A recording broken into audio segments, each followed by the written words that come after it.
Hey everybody, Charlie Stevens here. Thanks again for joining me for another guitar lesson. Today we're going to be talking about rests. So if you look up what a rest is, it usually says something like the absence of sound in music. So yeah, it's the silences in between the notes basically.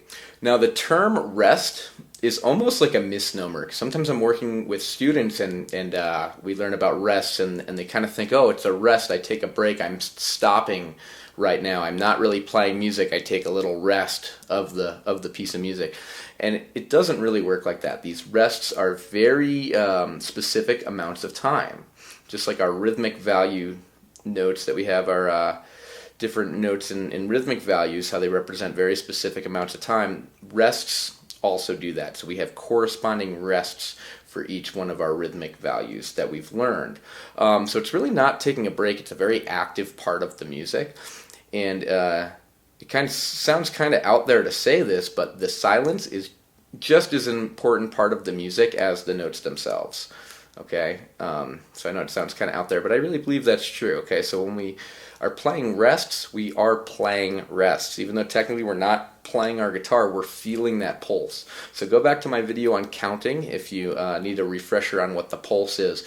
But we are really feeling that actively as we play a rest, even though we don't strike our string or anything. Okay, so that's my thoughts on rests. First of all, is that we have to have the right mindset about them and kind of take them seriously. You know, they're a really important part of the music.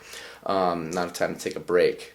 Okay, so in this lesson I'd like to introduce you to the couple of the symbols that we use in written notation that will help you know what rests are, and we'll also look at a few examples and play a few.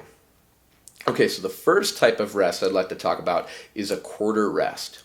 So just like we had a quarter note that gets the beat we talked about, 1, 2, 3, 4. Each beat in the measure, if I had 4 quarter notes, I would play a note on each beat. If I have a rest there, I don't play a note for that exact amount of time. 1 beat, okay? And that's called a quarter note. And it looks like this. It's like a squiggly line. When I write these by hand, I literally just do a squiggly line because I can't nail the the exact symbol that we use here, the official one. But basically, it's just a squiggly line. I even looked it up on the internet earlier, and it had that written down. It said a rest is represented by a squiggle.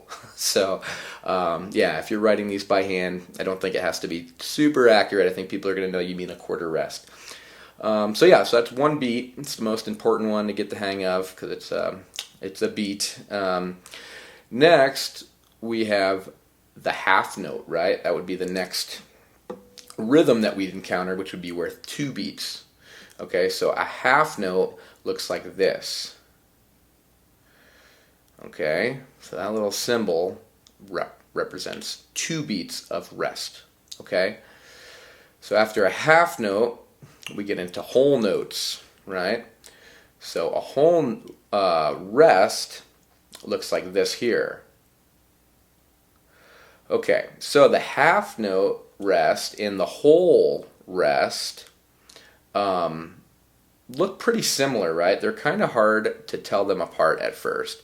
So if we look at them in context, they'll be written on our musical line. So the half rest is written here, it's on the middle line. So if this was a treble clef, it would be on the B line. And the symbol, the little black smudge, it goes up from the B line. Okay, when we're looking at a whole rest, that one is the same symbol, but it's on a different line. It's written on the D line, and it also hangs down below the D line there, like that, okay? So the way I like to remember these is that the whole rest, it kind of looks like a hole.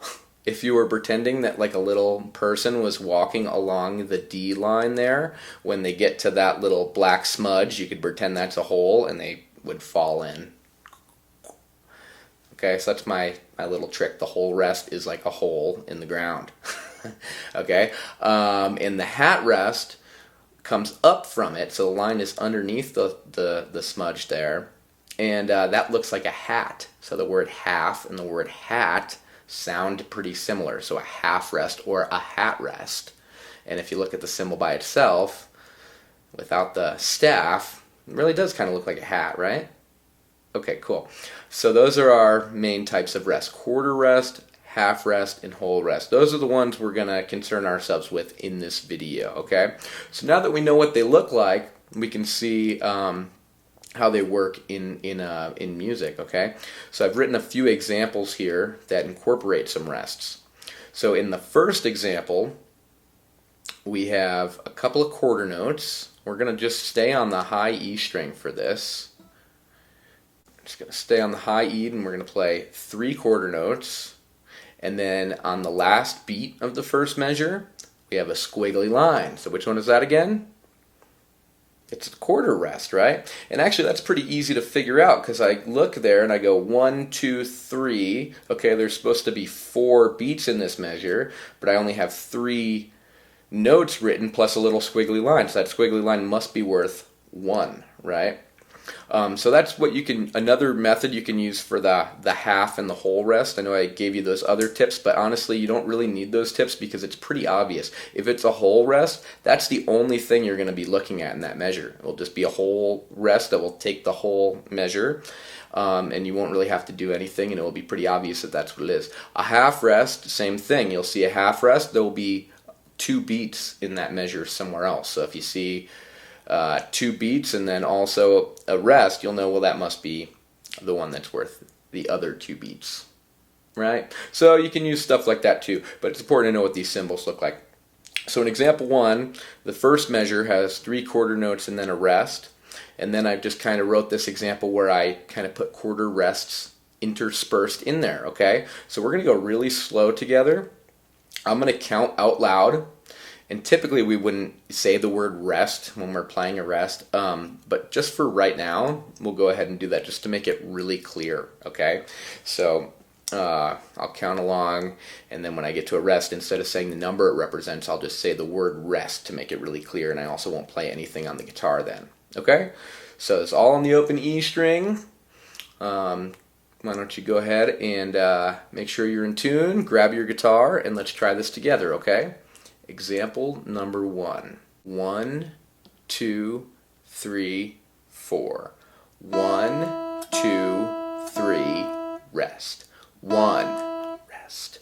3, 4, 1, rest. 3, rest. Rest. 2, rest. 4, rest. 2, 3, rest. 1. Or, yeah, it's kind of hard to count a whole note, right? 1, or 1, 2, 3. I could still count to 4 and go 1, 2, 3, 4, and only play once there, but keep counting 4, so I know there's 4 beats in there, and that might be what you need to do if you're new to this. It's kind of hard to say rest and not count the right numbers there. A little bit challenging, but I wanted to make sure that was really clear. Alright, so in example number 2, we're going to do the same thing all on the open G string here. And this time we are going to see some half rests and a whole rest at one point. Okay, let's just go ahead and try that. Example number 2. 1, 2, 3, 4. 1, 2, rest, rest. 1, 2, rest. 4, rest, rest. 3, 4, rest. 2, 3, 4, rest, rest, rest, rest. 1, 2, 3, rest. Okay? So these are available at my website if you want to check those out and play them without having to play along with me in time. Obviously, we always need to play in time when we're really performing, but when we're first learning a brand new concept, it's okay to kind of take your time. If you're not able to keep up with me, you know, that's okay. But maybe go to the website and download it and try, and then come back to the video and try again. Maybe after a little practice, you'll be able to. Okay, so in example number 3, I decided to try to make it a little bit more musical sounding, and I also incorporated an idea of sequencing where so I used the C major scale, and in the first measure I used the first three notes, and then in the next measure I used the next three notes. Okay, we could keep doing that. That's called sequencing. Okay, so we'll talk about that another time. That's a cool whole topic of its own, but I used that idea a bit in this little example just to make it sound good. Okay, so let's just go ahead and try that together. Example number 3. 1, 2, 3, 4.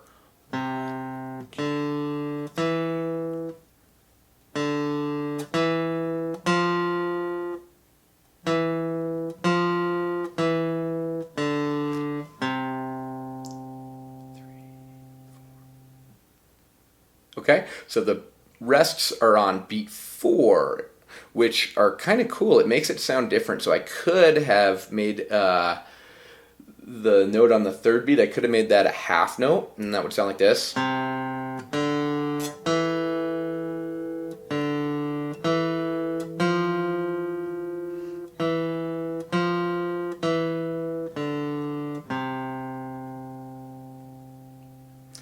Almost sounds exactly the same, but there's something cool about these rests in there. It makes it sound different.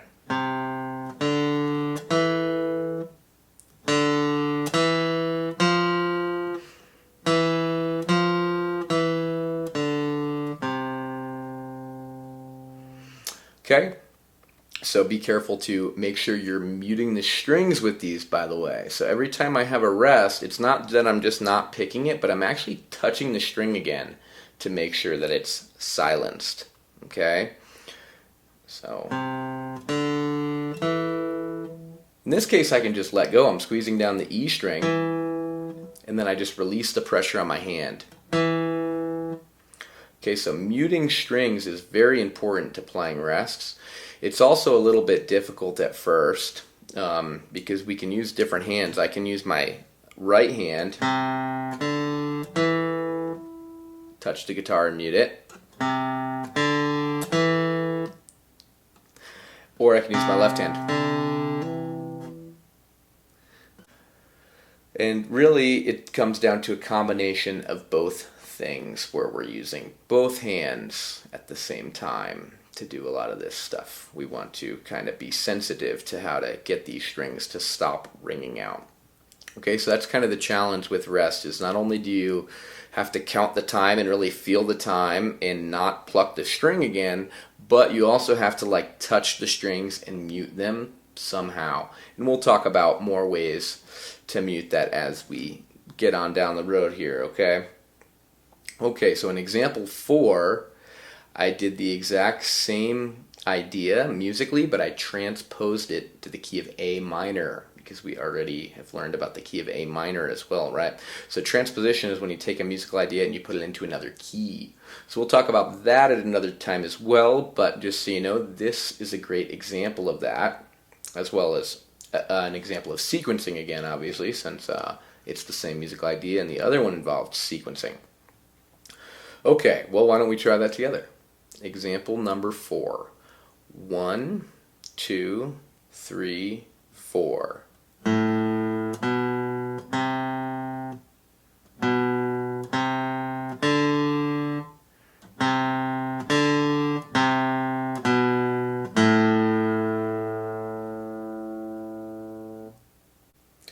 Thank you so much for watching. Please subscribe to the channel, and I look forward to seeing you in the next lesson. Thanks a lot.